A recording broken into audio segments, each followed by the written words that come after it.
야고보서 4장 14절에 너희는 잠깐 보이다가 없어지는 안개니라 라는 말씀이 있습니다. 안개. 제가 안개를 잡아올 수가 없어서 제가 이걸 대신 가져온 거예요.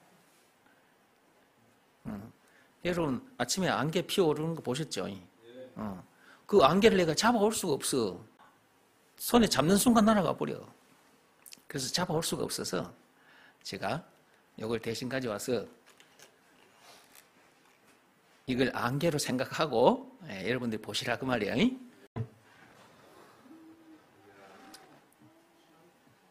너무 예쁘죠? 아름답죠?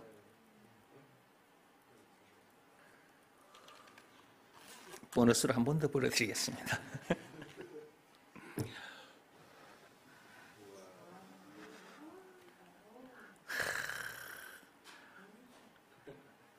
영롱하기까지 하다, 그죠? 진짜 아름답다, 그죠? 방금 여러분들이 보신 것이 거품입니다, 거품. 비누 거품인데, 이 비누 거품도요, 이렇게 예뻐요, 아름다워요. 그런데, 이렇게 예쁘고 아름다운 이 거품도 잠시 잠깐이라. 금방 보셨잖아요. 잠시 잠깐이야. 금방 여러분 눈에 보이는데 몇 초 만에 전부 다 꺼져버려. 사라져버려. 우리 인생이 딱 이렇다 그 말이에요. 다시 한번 보여드릴게요. 우리 인생이 딱 이와 같다 그 말이에요.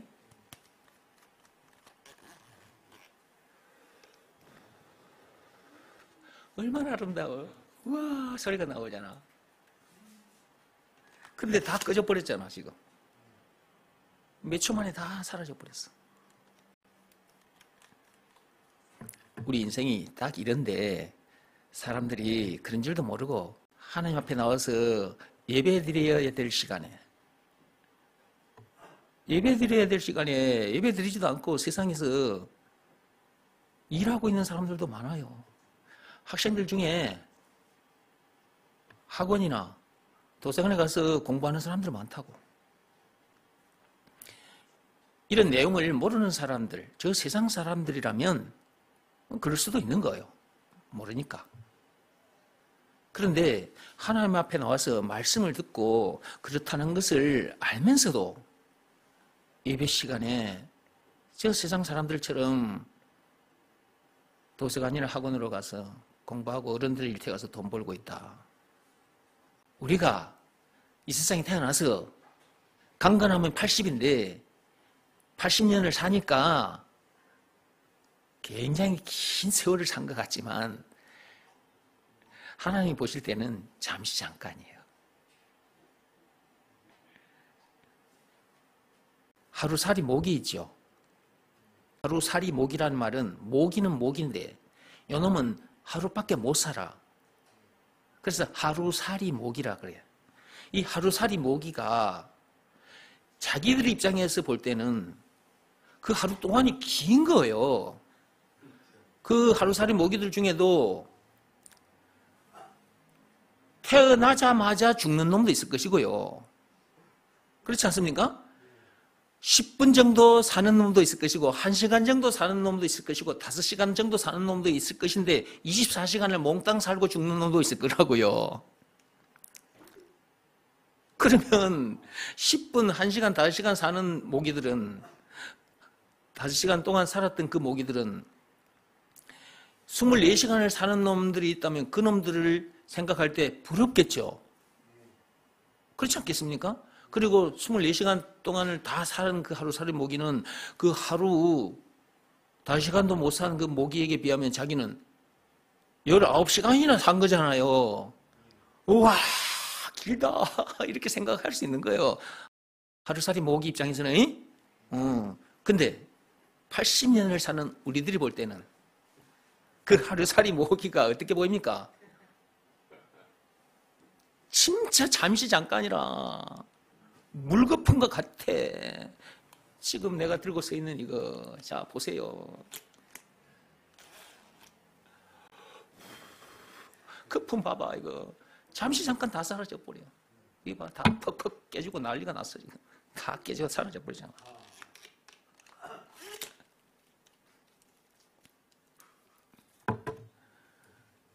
이게 우리들이 볼 때는 하루살이 모기가 안개와 같은 것처럼 하나님이 보실 때 우리 인간들이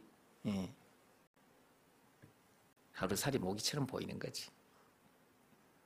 안개와 같다는 것을, 물거품과 같다는 것을 하나님은 다 알고 계시는 거지.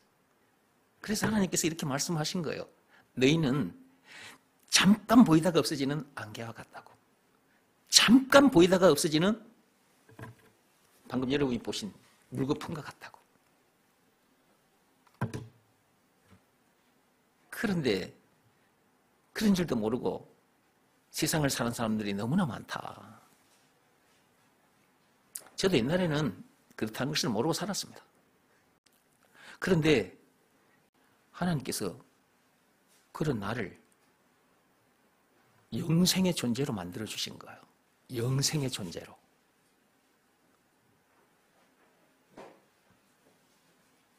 그러니까 얼마나 감사한지 말로 형용할 수가 없는 거예요. 생각해봐요.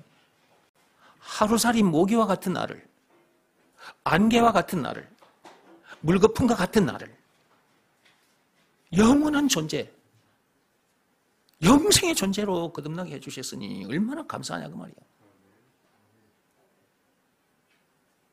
그것도 장차 천국에서 영생이요. 얼마나 감사한지. 그래서 저는 그 후로부터 이렇게 되는 비밀을, 이 복음을 전해주는 삶을 살게 됩니다. 이 일을 하지 않고는 견딜 수가 없어지더라고요. 이 엄청난 복을 나만 누릴 수 없는 거잖아요. 내 부모 형제도 누리게 해주고 싶어지는 것이고 내 주변에 있는 사람들도 이 엄청난 복을 누리게 해주고 싶어지더라고요. 그러니까 제가 복음 편지를 써서 복사를 해서 많은 사람들에게 나눠드린 거예요. 그리고 컴퓨터가 생기고 난 후로부터는 제가 이제 이걸 자판을 두드려서 복음 편지를 써서 또 많은 사람들에게 보내드렸고, 그리고 또 이렇게 목사가 돼서 여러분 앞에서 이렇게 설교를 하고 있고, 너무 감사해서 제가 이러고 있는 것입니다. 그리고 이 일을 하지 않으면 견딜 수가 없어서, 그리고 이 일보다 귀한 일도 없고 이 일보다 선한 일이 없다는 것을 알기 때문에 저절로 하게 되더라고요. 저절로. 그런데 그런 나에게 하나님께서 영원히 썩지 않을 상급까지 주신다네요. 계시록 22장 12절에 영생의 존재로 만드신 후에 이 엄청난 복을 누리게 해주시고 영원히 썩지 않을 일을 하니까 영원히 썩지 않을 상급까지 주신다는 거예요. 감사하지 않을 수 없는 거죠. 그러니까 항상 감사의 삶을 살게 되는 겁니다. 얼마나 감사한지 말로도 행용할 수가 없어. 저만 이런 사람에 대해서 이렇게 살고 있습니까? 이 자리에 나와 계신 여러분들도 이런 사람에 대해서 이렇게 기쁘게 신나게 즐겁게 살고 계시잖아요. 그리고 이 복음을 전하고 계시지 않습니까? 얼마나 감사한지 여러분들도 말로 다 이거 행용할 수가 없을 겁니다. 하나님께서 우리를 이런 사람 되게 해주시려고 창세기 3장 15절에 여자의 후손을 보내주시겠다고 하셨거든요. 근데 그 여자의 후손이 지금부터 2000년 전에 이 세상에 오셨어요. 마태복음 1장 16절에 여자의 후손이라 칭하는, 그리스도라 칭하는 예수가 나시니라 그렇게 되어 있단 말이에요. 그게 열어봅시다.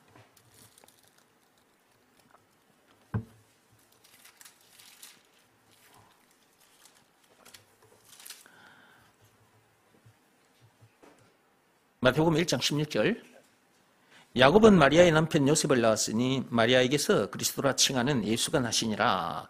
거기 보면 그리스도라 칭하는 예수가 나시니라 그렇게 되어 있죠. 창세기 3장 15절에 하나님께서 약속하셨던 그 여자의 후손, 그 메시아, 구세주, 그리스도, 그 그리스도가 나시니라. 우리를 어떻게 해주시려고? 앞에서 말씀드린 그런 엄청난 사람 되게 해주시려고, 그 엄청난 복을 누리게 해주시려고 그렇게까지 그분이 이 세상에 오신 것이다. 오셔서 그렇게 해주신 증거가 있어요. 그것이 예수님이 나가신 십자가 사건이고, 그것이 요한복음 19장 1절에서 30절에 기록이 되어 있습니다.